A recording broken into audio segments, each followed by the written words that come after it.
ये राहुल गुप्ता वेलकम करता हूं आप सबको अपने यूट्यूब चैनल में। दोस्तों हम सेक्शन 15 ऑफ सीजीएसटी एक्ट पढ़ रहे थे, जिसके अंदर हमने पढ़ा कि किस वैल्यू के ऊपर जीएसटी लगता है। तो दोस्तों ये अपने को समझ में आ गया है। वैल्यू जो होगी, अगर वैल्यू जो होगी वो ट्रांजैक्शन वैल्यू होगी, अगर सप्लायर एंड रिसिपिएंट रिलेटेड ना हो और प्राइस होल कंसिडरेशन हो। लेकिन अगर ये चीज़ें मिसिंग हो तो अपने को रूल्स में जाना पड़ेगा दोस्तों। ठीक है जी। अब रूल्स में आते हैं जी। रूल्स 27, इसको रूल्स को दोस्तों अपने को सीक्वेंस में चलाना है। 27, 28, 29, 30, 31 5 रूल हैं, मेजर रूल्स हैं जो वैल्यूएशन के। इनको हमें लाइन में चलाना है। उसका रीज़न आपको पता चल जाएगा क्यों। दोस्तों आपके हिसाब से क्या होना चाहिए अगर मैं बोलूँ price whole consideration of supply नहीं है। मान लीजिए मैं गया जी आईफोन 14 लेने और मैंने उनको बोला जी आईफोन 12 मेरा वापस ले लो, मेरे को आईफोन 14 दे दो। तो गवर्नमेंट कहती है आईफोन 14 आप नॉर्मली कितने का बेचते हो? कंपनी ने बोला 1.5 लाख का। और कह रहे इसको कितने का दे रहे हो? कहते जी 1 लाख का। इसका आईफोन 12 जो है वो 50,000 रुपये में हमने वापस ले लिया। तो गवर्नमेंट बोली यार फिर 1.5 लाख पे जीएसटी दो ना। आपके फ़ोन का प्राइस तो 1.5 लाख है ना। आप तो वापस 50,000 का आइटम खरीद रहे हो, कस्टमर से पेमेंट आप 1 लाख ही लो, हमें उसमें कोई दिक्कत नहीं है। लेकिन जो जीएसटी कैलकुलेट होगा वो 1.5 लाख रुपये पे कैलकुलेट होगा। तो यही गवर्नमेंट ने रूल 27 में लिख दिया। क्या लिखा जी? Where the supply of goods और services is for a consideration not wholly in money, मतलब पूरा पैसा इन्वॉल्व नहीं है। आईफोन 12 भी इन्वॉल्व है। The value of the supply shall be the open market value of such supply. Open market में कितने का बिक रहा है वो। ठीक है जी। अब अगर ओपन मार्केट वैल्यू अवेलेबल नहीं है तो क्या करेंगे भाई? तो गवर्नमेंट ने कहा देखो अगर ओपन मार्केट वैल्यू अवेलेबल नहीं है तो जो सामान वापस लिया उसकी वैल्यू जोड़ लो और जो सामान आपने नया दिया, be the sum total of consideration in money and such further amount in money as is equivalent to the consideration not in money. मतलब आईफोन 12 50,000 का था, आपने लिए कितने? आईफोन 14 रिप्लेसमेंट में दिया आपने उसको और आईफोन 12 वापस ले लिया। आईफोन 14 दिया, आईफोन 12 वापस ले लिया। दोनों का टोटल कितना हुआ? 1 लाख का 14 नया दिया, 50,000 का पुराना लिया। तो गवर्नमेंट कहती है इन दोनों को जोड़ दो भैया, 1.5 लाख हो गया फिर दोबारा। ठीक है, क्योंकि आपको अपने प्रोडक्ट का प्राइस पता है और आपको रीसेल का जो पुराना प्रोडक्ट आ रहा है उसका भी प्राइस पता है। गवर्नमेंट कहती है हमें भी पता है आप समझदार आदमी हो, नुकसान नहीं करोगे अपना, तो उन दोनों को जोड़ दो। तो क्या हुआ? If the open market value is not available, sum total of consideration, sum जोड़ दो, sum total of consideration in money and any such further amount in money as is equivalent to the consideration not in money if such amount is known at the time of supply. भाई पता होना चाहिए iPhone 12 जो है वो 50,000 रुपये का था।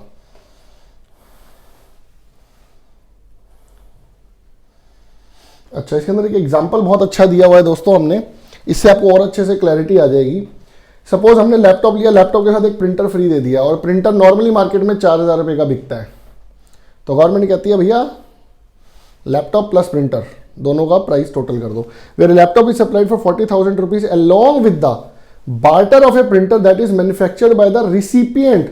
रिसिपिएंट ने प्रिंटर को मैन्युफैक्चर किया, ठीक है। And the value of the printer known at the time of supply is 4,000 rupees, but the open market value of the laptop is not known.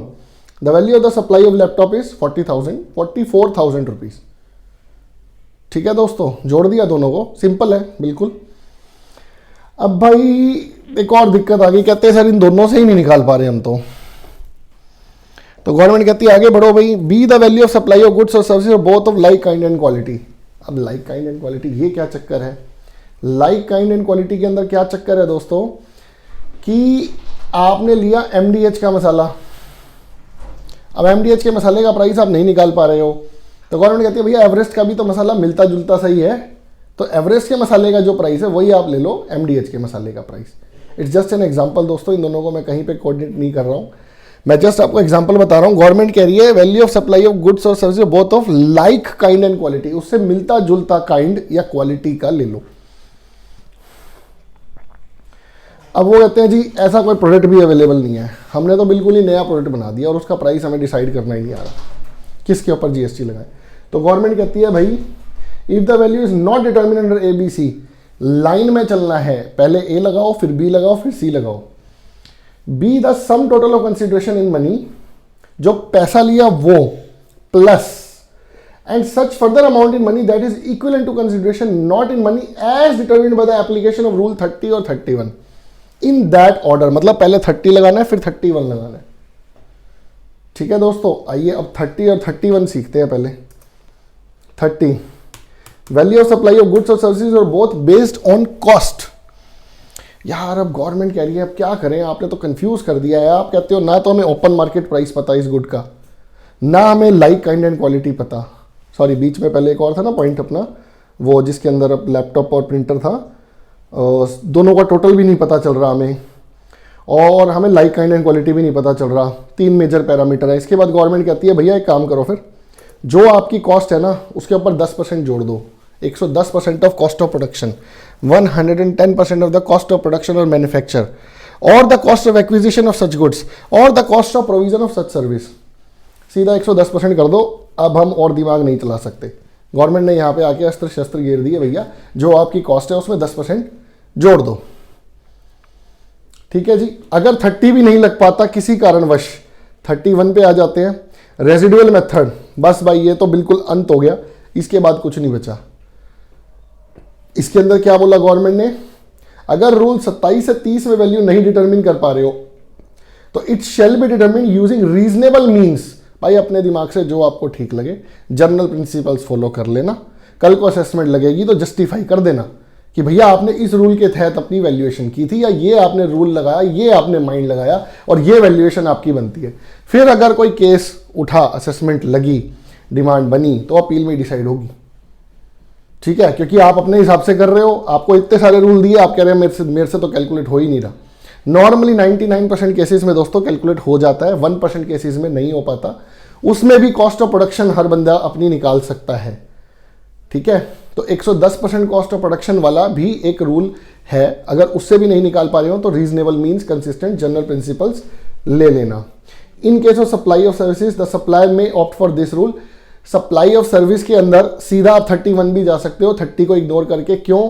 क्योंकि सप्लाई ऑफ सर्विस में cost of production निकालना मुश्किल है। Y? क्योंकि उसके अंदर सिर्फ time value of money है। टाइम वैल्यू ऑफ मनी को कैलकुलेट करना इज इम्पॉसिबल। वाई? मैं आज, अगर मैं एक चार्टर्ड अकाउंटेंट हूँ, मैं 8 घंटे में सपोज 50,000 रुपये का काम करता हूँ, मैं एक दिन घूमने चला जाऊँ तो 50,000 रुपये का नेट लॉस में आ गया हूँ, इसका मतलब ये है। तो इसलिए time value of money calculate करना is very very difficult. I hope you all acknowledge that this point. तो supplier can directly opt for rule 31। आप अपने हिसाब से कैलकुलेशन करो, आपकी जो वैल्यू बनती है उस पर GST दो। आशा करता हूं दोस्तों आज के वैल्यूएशन रूल्स आपको समझ में आए होंगे। ये 3 रूल हैं, 27 एंड 30 एंड 31। ठीक है दोस्तों, आप ऐसे ही हमारे चैनल के साथ बने रहिए और नई नई वीडियोस हम आपके लिए लाते रहेंगे। जय हिंद दोस्तों।